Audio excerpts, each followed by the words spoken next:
اردو افسانہ race course کی گھوڑے، تحریر اشوک پٹواری، آواز مبشر رفائی۔ اور جب میری آنکھ کھلتی ہے تو خود کو ایک بہت بڑے ریس کورس میں پاتا ہوں۔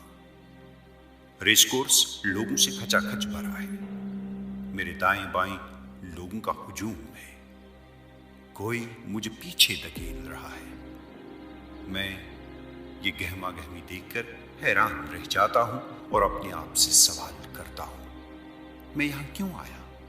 میرا ذہن کشمکش میں مبتلا ہو رہا ہے، میں یہ فیصلہ نہیں کر پاتا۔ میں جیک پاٹ جیتنے کی غرض سے یہاں آیا ہوں، صرف ریس دیکھنے آیا ہوں، یا تبھی میرے اندر چھپا میں مسکرا پڑتا ہے اور مجھ سے کہتا ہے کہ کیا یہ سبھی لوگ جو یہاں موجود ہیں یہ جانتے ہیں کہ وہ یہاں کیوں آئے ہیں؟ میری سمجھ میں یہ بات نہیں آئی۔ میں اپنے ذہن کی منطق سے الجھنا نہیں چاہتا، اس لیے خاموش رہتا ہوں۔ ریس کورس میں موجود سبھی لوگ مجھ سے بے نیاز اپنے شغل میں مصروف ہیں۔ تھوڑی دیر میں ریس کورس کے ہارس ایک گوشے سے نمودار ہوتے ہیں، کالے، سنہرے، بھورے، سفید، مختلف رنگوں کے گھوڑے، ریس دوڑنے والے گھوڑے، اور ان کے ساتھ ساتھ چلتے ہوئے ایک گہرے بدن کے جوکی۔ ان کے چہرے سپاٹ ہیں، جذبات و تاثرات سے آئے، بار بار ایک ہی سین کی ریہرسل دیکھ دیکھ کر بیزار ہوئے ڈائریکٹر کی طرح۔ کیا صرف گھوڑے دوڑتے ہیں؟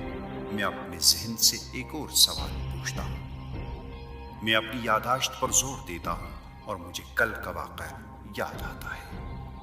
اس کی عمر مشکل سے 8 برس کی تھی۔ شہر کے بارونق بازار کے ایک طرف کھڑا وہ ہر آتے جاتے راہگیر سے بھیک مانگ رہا تھا۔ صاحب، 2 دن سے کچھ نہیں کھایا۔ اس کے معصوم چہرے سے ٹپکتی ہوئی بھوک و افلاس کی داستان میرے ذہن پر ضربیں مارنے لگی۔ میں نے گھبرا کر نظریں پھیر لی۔ اگلے لمحے جب میں نے پلٹ کر دیکھا تو وہ دوڑ رہا تھا، ریس کورس کے گھوڑے سے تیز۔ اس کے ہاتھ میں ڈبل روٹی تھی جو شاید اس نے چرائی تھی۔ سامنے سے ایک ٹرک پوری رفتار سے دوڑ رہا تھا۔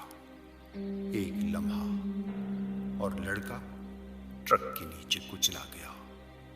خون سے لت پت ڈبل روٹی اب بھی اس نے مضبوطی سے پکڑ رکھی تھی۔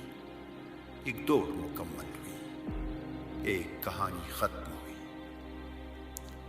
فائر کی آواز کے ساتھ ہی ریس کورس میں ہنگامہ مچ گیا۔ ریس شروع ہوئی اور تماشا بین مسرت سے اچھلنے لگے۔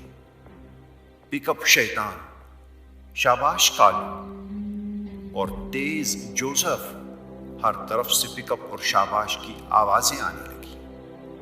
میرے ساتھ کھڑی اینگلو انڈین عورت دوربین سے جھانکتی ہوئی زور زور سے چلا رہی تھی، پک اپ نیلو۔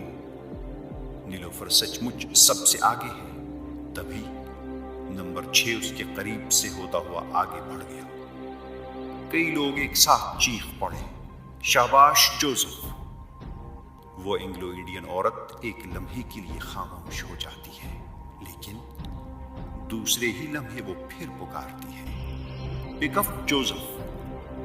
جوزف سب سے آگے ہے، اس لیے وہ عورت نیلو کو بھول گئی ہے۔ اس کی زبان پر نیلو کے بدلے جوزف کا نام ہے، کیونکہ نیلو ریس میں پیچھے رہ گیا ہے۔ اس کا یہ رد عمل دیکھ کر مجھے مینا کی یاد آتی ہے۔ مینا جو میری محبت تھی، میری محبوبہ۔ اسے پانے کے لیے میں نے بہت دوڑ لگائی۔ مفلسی، بیکاری اور بھوک سے دور جانے کے لیے بے تحاشا بھاگ رہا تھا میں، لیکن ریس میں پیچھے رہ گیا، نیلو کی طرح۔ ریس اب پائے تکمیل پر پہنچ گئی ہے۔ لوگوں کی رگوں کا خون تیزی سے دوڑ کر اب آگ اگل رہا ہے۔ تماشائی بار بار رومال سے پسینے پونچھ رہے ہیں اور اپنے اپنے گھوڑوں کو شاباشی دے رہے ہیں۔ جوزف ریس جیت گیا ہے، لیکن ایک مریل سا گھوڑا جو سب سے پیچھے ہے